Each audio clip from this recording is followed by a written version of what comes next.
Le voyage, on croit souvent qu'il s'agit d'un mouvement physique perpétuel. Puis ce n'est qu'en se lançant que notre définition de ce mot devient plus vaste et plus profonde. Au-delà de la distance parcourue, il s'agit des pas que nous faisons vers les autres, des nouvelles saveurs, de la découverte de nouvelles cultures, un changement des priorités, du temps pour apprendre à vivre dans le présent, mais aussi les galères et les ascenseurs émotionnels. Le voyage, c'est la beauté dans le changement. Se libérer des lourds fardeaux que sont le jugement, les a priori ou encore la peur de l'inconnu. Une aventure à chaque réveil et des nouveaux souvenirs tous les jours. Des rencontres spontanées et authentiques. Car ce mode de vie, loin d'un système prévisible, te plonge dans le monde de l'imprévu, celui qui t'ouvre l'esprit.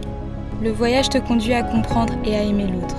Puisqu'au-delà de nos illusions et croyances auxquelles on s'identifie, nous ne devons jamais oublier que nous sommes tous les citoyens du même monde.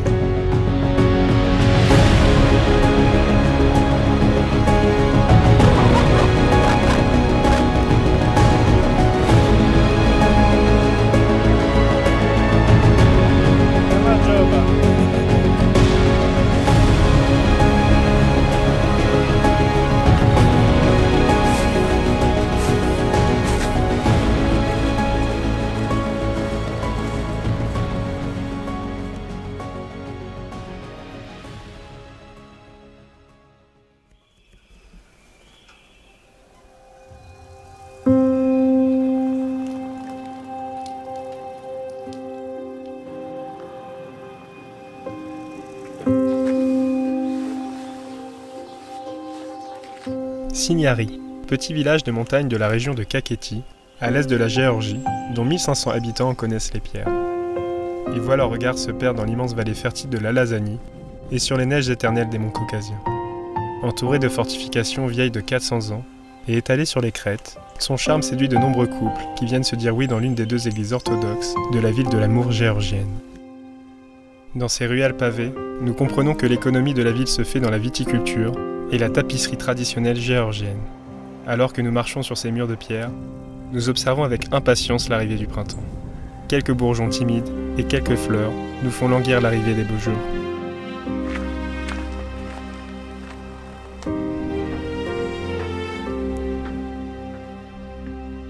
D'un point de vue culturel et géographique, ce pays de 4 millions d'habitants ne fait ni partie de l'Europe ni de l'Asie. Cependant, 30% de sa population est constituée de nombreux groupes minoritaires tels que les Azéris, les Mingreliens, les Ouroums ou encore les Tchétchènes. Le pays a été fragmenté à la suite de 2 conflits armés dans les années 90. Ainsi, les régions séparatistes de l'Abkhazie et de l'Ossétie du Sud s'autodéclarent indépendantes avec le soutien de la Russie qui contrôle officieusement ces régions et qui défendra l'Ossétie du Sud face à la Géorgie dans le dernier conflit armé de 2008. Alors que cette nation tente d'essuyer ses récents conflits, elle craint aujourd'hui l'invasion de la Russie. Pour cela, elle a déposé sa candidature à l'Union européenne fin février 2022. Aujourd'hui, 20% des Géorgiens vivent sous le seuil de pauvreté et nos hôtes nous indiquent qu'un ouvrier gagne environ 700 laris par mois, soit 200 €, alors que nous faisons nos courses alimentaires pour presque les mêmes tarifs qu'en France.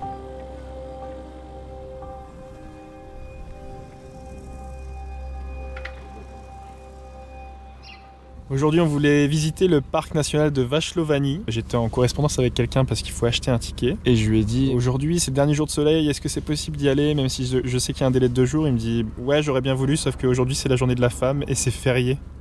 Personne ne travaille. Donc pour notre seul jour de soleil, pour les 15 prochains jours, on a décidé d'aller vers le Caucase et de se balader dans les montagnes et essayer de voir un petit peu l'ambiance du pays.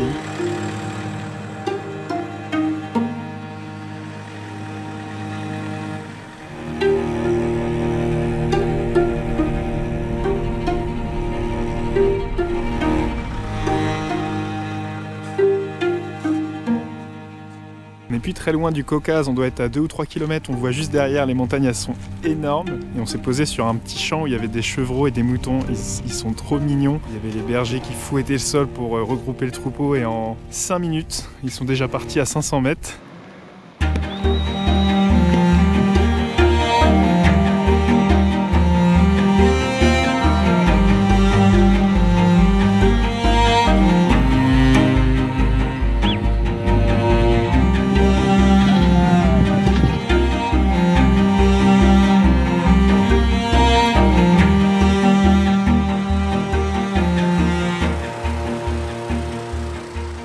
Bon, changement de programme. En fait, on s'est pas très bien compris avec le gars qui gère le parc national. Donc apparemment, on peut quand même y aller. Du coup, on fait demi-tour. On a un peu de route. On veut vraiment profiter de cette journée de soleil à fond, donc on y va. Et même si on peut pas faire le parc en entier, on va quand même en faire une petite partie. Ouais, et ça a l'air trop beau. Et ça a l'air super beau, donc on a hâte de voir tout ça. Notre père qui a son Mercedes.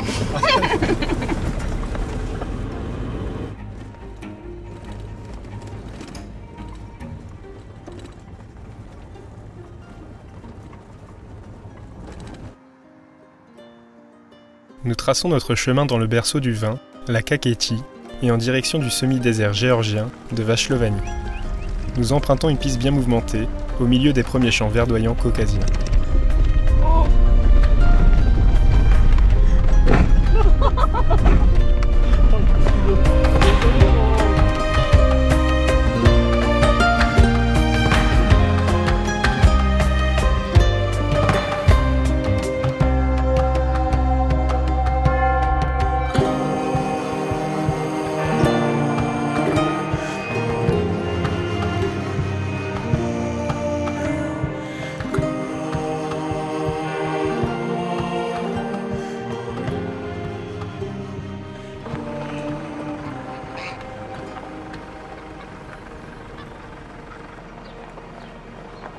Puis, nous passons par de petits villages agricoles.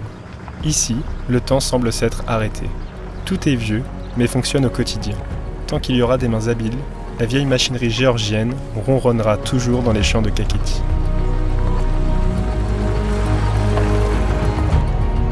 Ces champs qui s'étalent sur des paysages presque steppiques, dans lesquels le bétail mené par les bergers bêle ou meugle et remue le sol poussiéreux.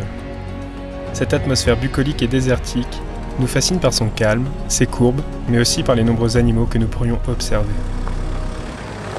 Apparemment, il y a des gazelles dans ce parc naturel et on ne sait pas si c'est dans la partie payante ou si on peut en voir même ici.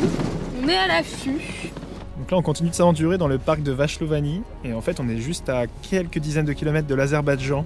Et on a vu que dans la réserve naturelle payante, où on va forcément y aller parce que ça a l'air fou, il y a des ours, des hyènes. Ils ont même observé un léopard de 2003 à 2008, des loups gris aussi.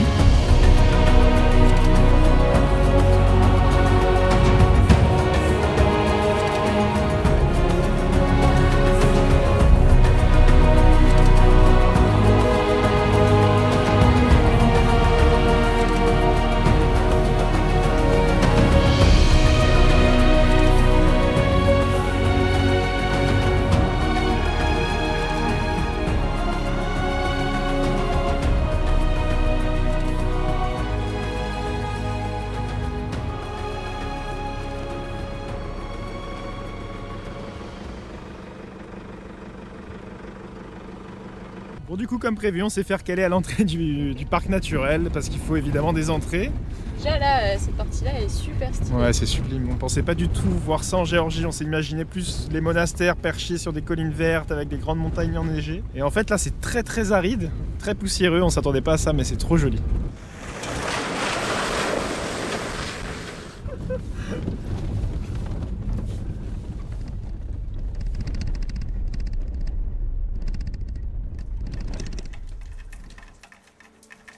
L'hiver recouvre une nouvelle fois les toits des maisons. Les ruelles sont vides, les cheminées fument, et l'on devine les flocons devant la lumière des lanternes, s'éveilleuses de la nuit hivernale. Mais cette saison du froid, c'est aussi nous apporter tant de chaleur, par ces plats traditionnels qui nous rassemblent, les flammes et le crépitement du bois dans le poêle qui nous font rêvasser, ou encore la magie des fêtes. On a même les guirlandes de Noël, regarde. Donc le seul câble du village qui tombe, c'est sur la voiture. Le village est tout coupé en électricité, je sais pas si c'est à cause de ça. Je vais peut-être attendre un peu de voir si quelqu'un qui s'y connaît un peu mieux a pas une solution, mais...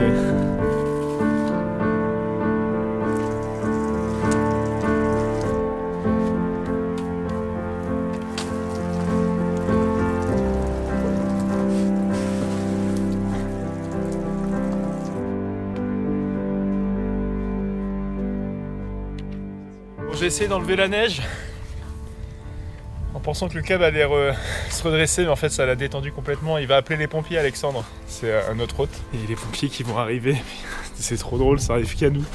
Comme on est complètement novice, on sait pas du tout si notre système électrique peut être endommagé, donc on est un petit peu inquiet quand même. Mais il y a tout le village qui est plein de neige, alors qu'il n'y en avait pas du tout quand on est arrivé. C'est prévu 10 jours comme ça. L'hiver nous colle au basque.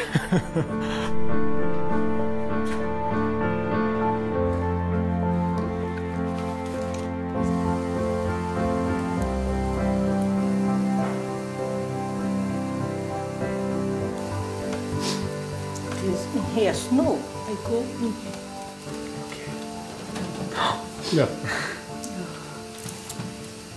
En fait, personne n'est venu, les pompiers sont pas venus, et au bout d'un moment, je suis retourné à la voiture pour essayer de voir ce que je pouvais faire. Et juste avec un bout de bois, j'ai pu remettre le câble dans un U métallique, et voilà. Le truc était réglé, mais il y a plein de voitures qui venaient en fait devant le câble et qui faisaient demi-tour. Il y a une personne qui m'a bien dit qu'elle avait appelé les pompiers, mais en fait, personne n'est venu. Ça va toi? C'est pas trop dur l'hiver?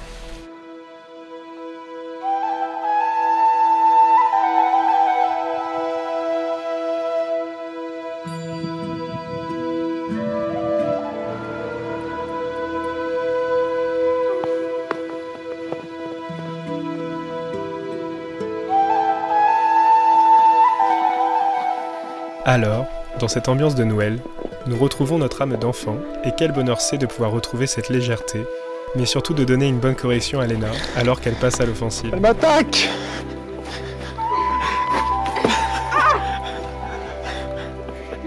Mais t'es sérieux? Arrête!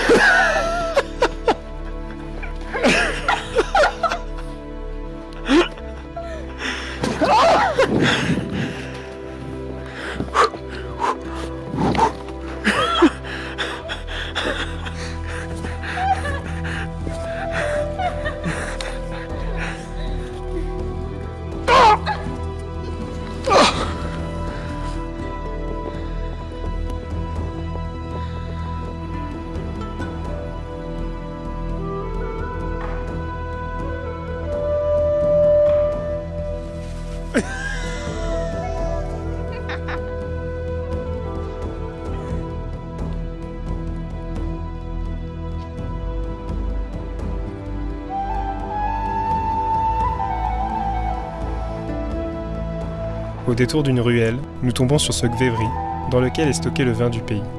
Cette tradition ancestrale est encore à l'œuvre ici, et avec elle, le vin représente une place centrale dans la culture géorgienne. Dans cette ambiance apaisante, pour laquelle nous sommes pleins de gratitude, nos pensées vont à toutes ces familles qui ne demandent que de vivre en paix.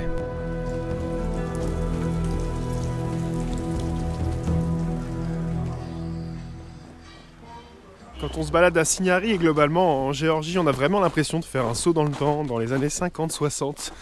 Il y a plein de vieilles portes en bois, des bâtiments en briques, il y a des petits lampadaires comme ça partout, il y a quelques câbles électriques qui pendent.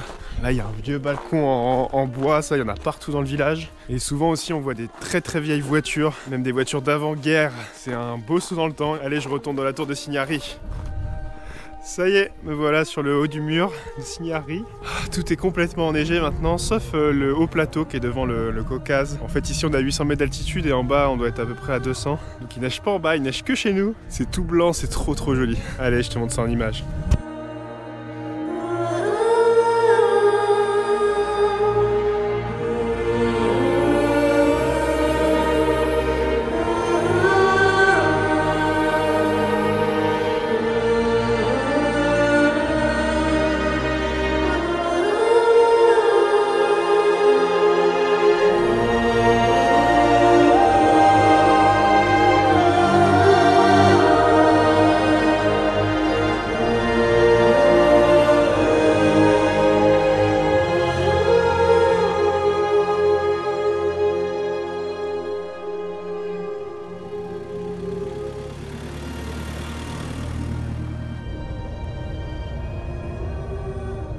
On va certainement les inviter au restaurant parce que en fait ils sont deux, il y a la maman Léa et Alexandre, son fils qui a 40 ans et en fait il n'a pas les moyens d'habiter ailleurs que chez sa mère parce qu'il gagne 10 € par jour. Léa elle gagne 80 € par mois Et ils ont déjà 120 € qui partent dans le bois pour chauffer. Et ils sont trop gentils parce qu'ils n'ont pas beaucoup de moyens et quasiment tous les matins, soit nous fait des pancakes, soit nous ramène des petits gâteaux. Alors du coup, nous, à chaque fois, on leur a demandé par exemple ce qu'ils préféraient. Donc Alexandre, c'était le chocolat, donc on lui a ramené une tablette de chocolat. Il était très gêné, mais il était content quand même, je pense. Et on aura passé 2 semaines en tout chez eux, on se sera senti comme chez nous. Et c'est trop cool d'être là, dans cette famille, de participer un petit peu à l'économie de cette petite famille. Et je pense que ça va nous faire un truc quand on va partir d'ici, parce qu'on s'attache vraiment à eux. Gamajoba, les gars.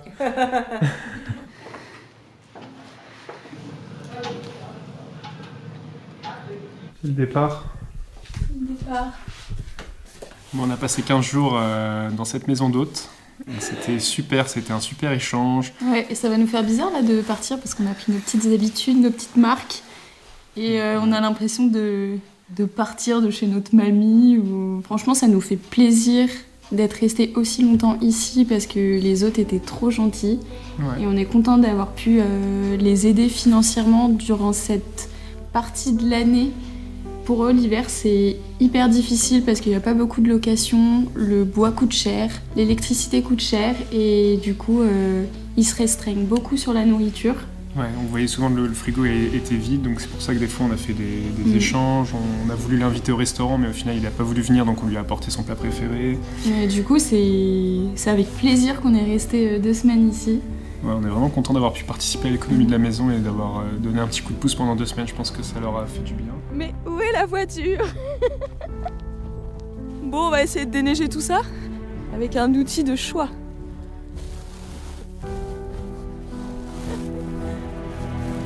Mais par contre, par terre, c'est autre chose. On est plus sur 50 cm.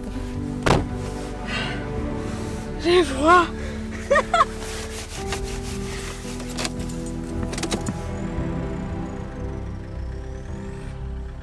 Cette pause dans le voyage nous donne le temps de penser à toutes les belles choses que nous avons déjà vécues et à l'évolution de notre état d'esprit.